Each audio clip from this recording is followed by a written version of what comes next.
أعوذ بالله من الشيطان الرجيم. بسم الله الرحمن الرحيم.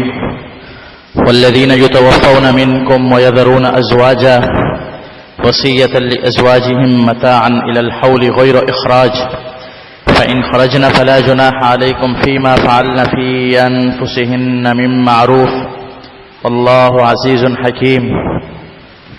وللمطلقات متاع بالمعروف حقا على المتقين كذلك يبين الله لكم آياته لعلكم تعقلون.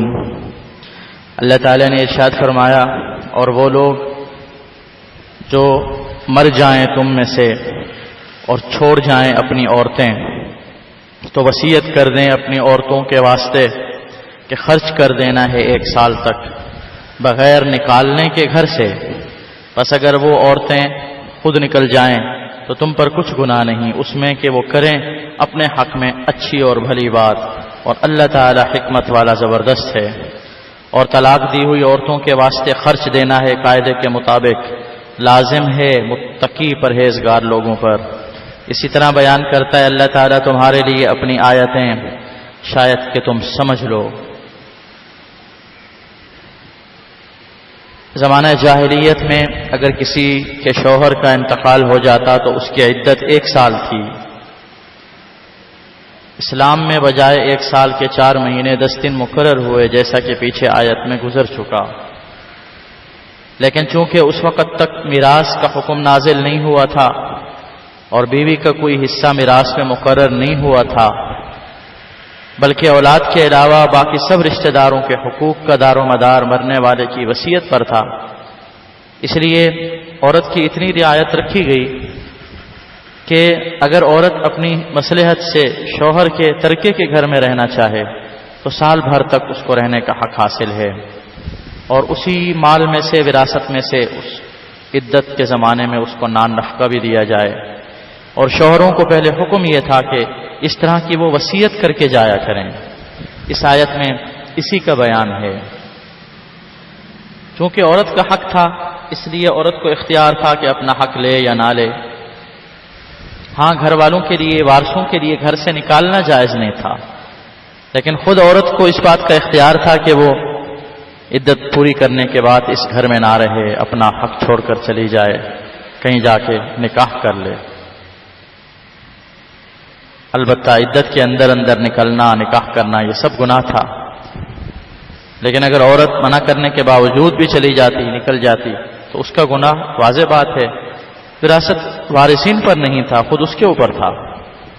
پھر اللہ تعالیٰ نے میراث کے احکام نازل فرمائے، آیت میراث نازل فرمائی جس میں عورت کا حق متعین ہو گیا، تو پھر یہ آیت منسوخ ہو گئی. اب وراثت میں اس کا حق ہے، اس کو ملے گا، ہر حال میں ملے گا. اور فرمایا جن عورتوں کو طلاق دے دی جائے، دیکھیے جن عورتوں کو طلاق دی جائے اس کی 4 صورتیں ہیں. ایک وہ عورت جس کو ہم بستری سے پہلے طلاق دی گئی ہو، مہر مقرر نہ ہوا ہو، اس کو جوڑا دینا واجب ہے. دوسری وہ جس کو طلاق دی گئی ہو ہم بستری سے پہلے اور مہر مقرر ہوا اس کے لیے، اس کو آدھا مہر دینا واجب ہے. تیسری وہ جس کو ہم بستری کے بعد طلاق دی گئی ہو اور مہر مقرر ہو، اس کو پورا مہر دینا واجب ہے. چوتھی وہ جس کو ہم بستری کے بعد طلاق دی گئی ہو اور مہر مقرر نہ ہو، اس کو خاندانی مہر پورا دینا واجب ہے، جس کو مہر مثل کہا جاتا ہے. متاع بالمعروف حقا علی المتقین، یعنی اس کو نفع پہنچایا جائے گا، جوڑا دیا جائے گا. ہر طلاق والی کو نفع پہنچانا جوڑے کے اعتبار سے مستحب اور پسندیدہ ہے. جب تک نبھا سکے. اب اگر جدائیاں ہو رہی ہیں، طلاق ہو رہی ہے، تو عزت کے ساتھ ایک دوسرے کو رخصت کیا جائے، عزت کے ساتھ ایک دوسرے سے علیحدگی اختیار کی جائے.